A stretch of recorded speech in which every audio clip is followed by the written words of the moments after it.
Please, by the way, I love people. I don't mind taking pictures, but don't get all up in my face and get to blowing your breath in my face, please. I can only hold my breath so long. Right. Now, this is your guy here. Doesn't he have Well, he's not my guy. But doesn't he have a brother? Yes, he has a brother, but this is Andrew Tate. The brother is, you don't see the brother as much. The brother's a little bit more quiet at home, but they are a duo together. So he's back on American soil. He did his first interview with PBD. It went viral today, the interview. It was a good interview. It was very long. So when they going to take him into custody? He goes back to Romania.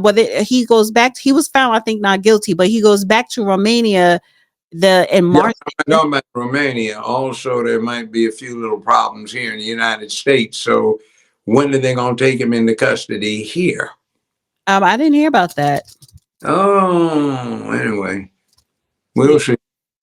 Okay, so this is a clip. I took this clip. I saved this part of this clip from the interview, and this is Andrew Tate talking about white people going extinct and being replaced in their nations. So it's about 4 minutes and 50 seconds. I'm one of the champions of this, even though the hardcore racists on Twitter hate me because they call me mulatto and mixed race and all these things. I don't care. I'm going to champion for it anyway. Only white people are not allowed to love themselves, love their race, and love their countries. Everyone else is. White people are the only ones who could do it. Mm-hmm. If anyone else flies a flag or says we're from wherever, or we're this color, or we're this religion, we want it, it's fine. When white people do it, it's instantly demonized. White people are the only people who are expected to give up their lands. And it's actually quite, and I say this as a half white man, half black man, it's very obvious.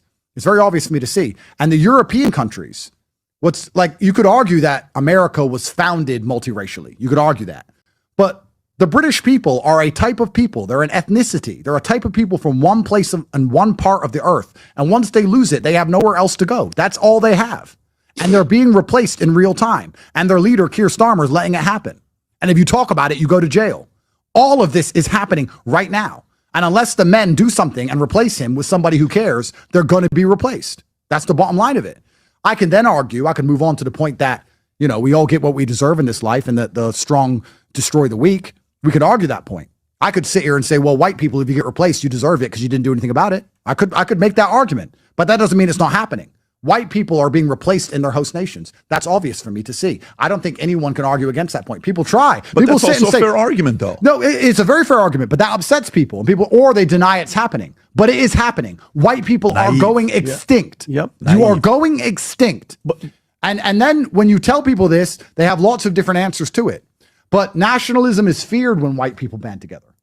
And then, you can argue, this actually ties back into something that's very interesting.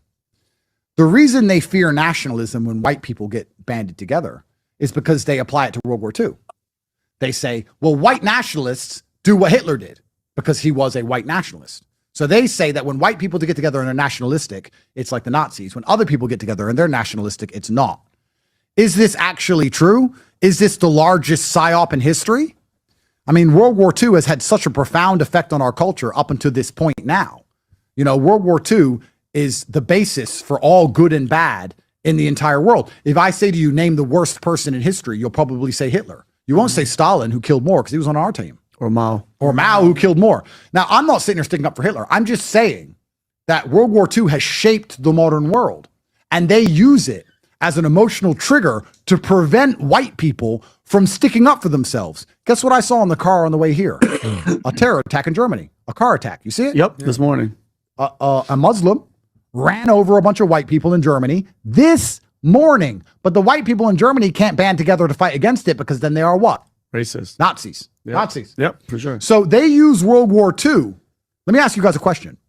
If they use World War II to subvert white nationalism to the point of extinction, wouldn't it be truly treasonous if the story of World War II wasn't even true? What if there's another story to World War II? Is it true, the story that we know? The version of events that we know? Hitler's just crazy and he just lost his mind. I'm asking questions because in my world, I understood that victors write history. Winners write history. Winners are always the good guys. Loser was always the bad guy. Loser had no point of view at all. The winner had all the right thing and they were doing all the right things. So I'm just asking you, if this war is what's shaping the modern world and it is bringing on the ideology which is going to lead to the extinction of the white race, isn't it important we find out if the story we're told is even true? Let me apply this to modern time. If you listen to the media and the story they tell you, Putin's crazy.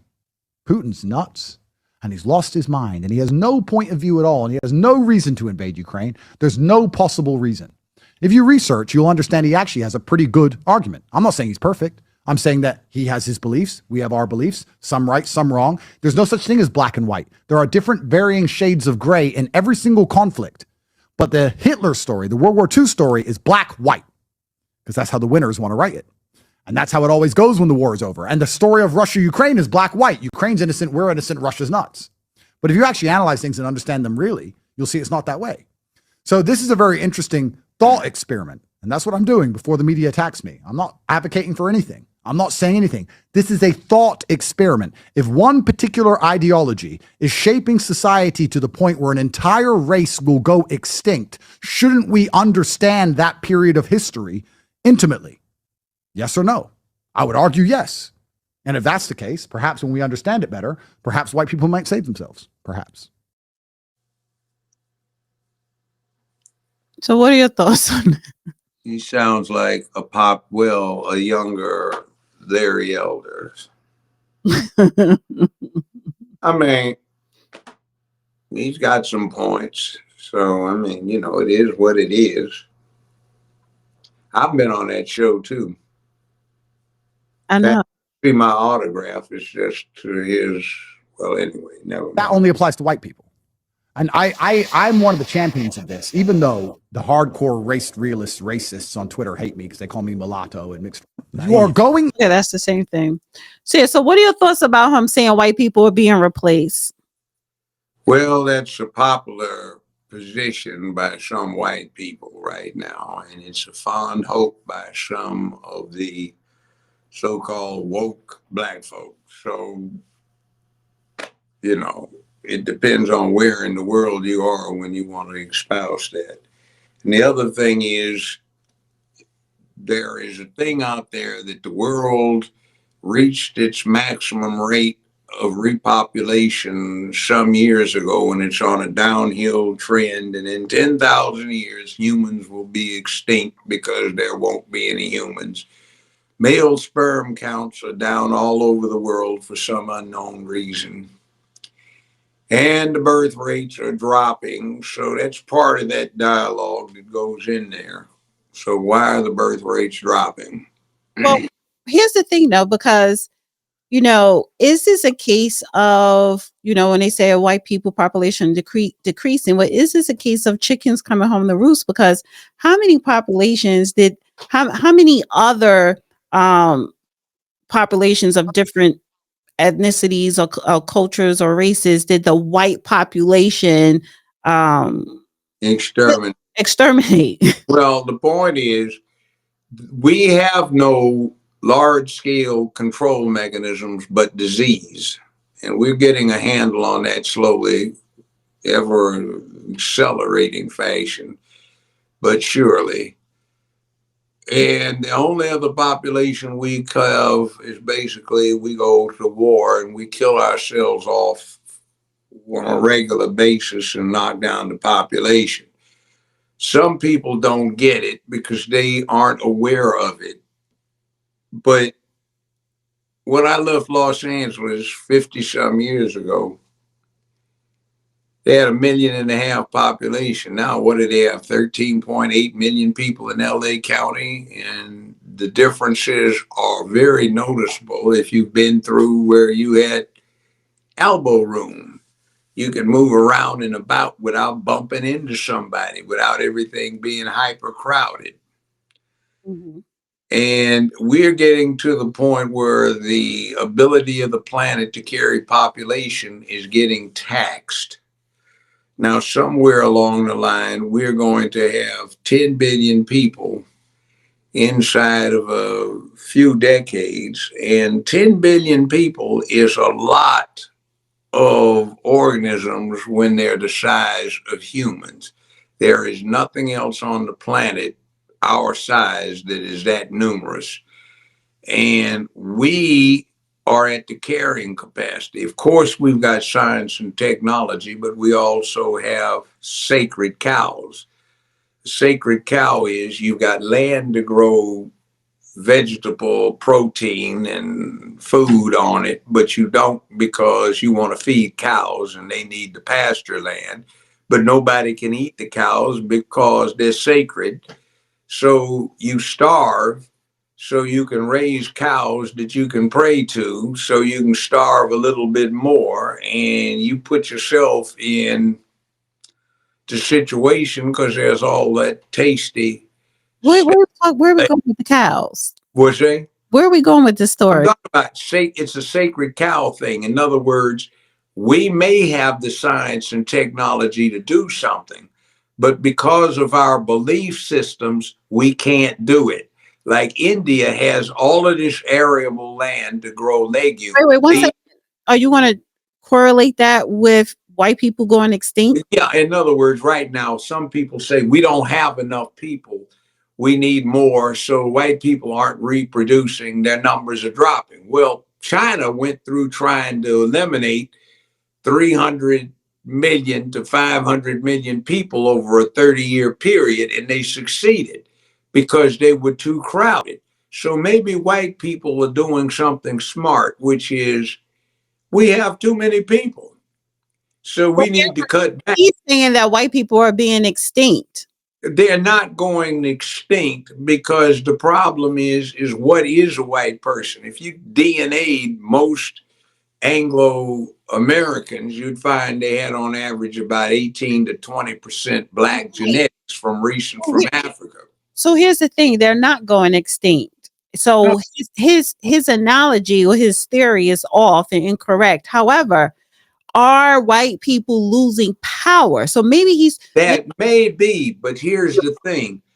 When you have an old feudal system, you have all of these serfs and peasants living on the land, right?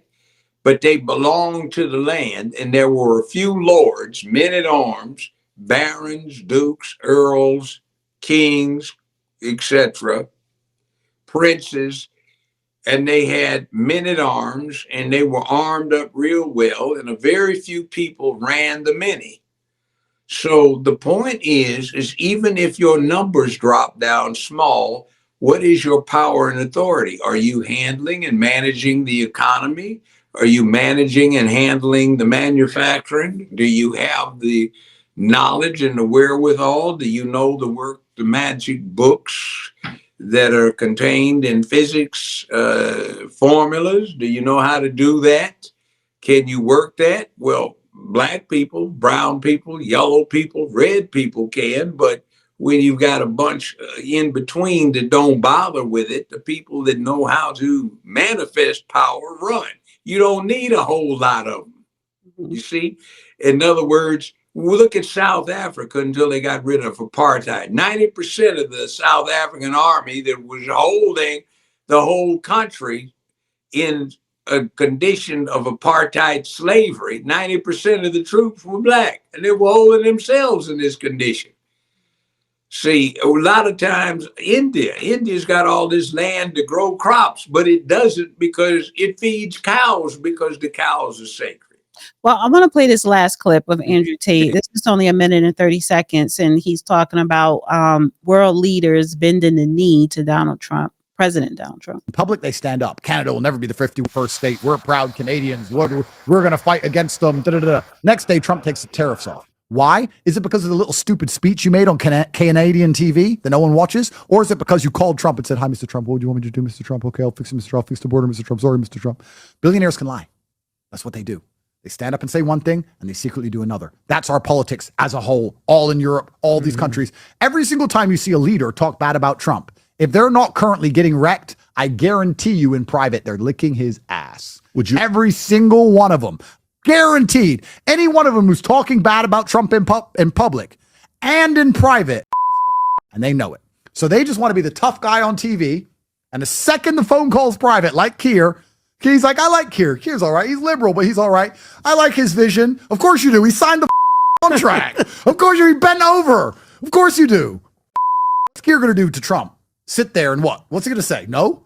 He can't say no. He can't put a border up. He can't even say no to migrants. He's going to say no to Trump. He can't even say no to a third world nobody without a passport. He's going to say no to President Trump?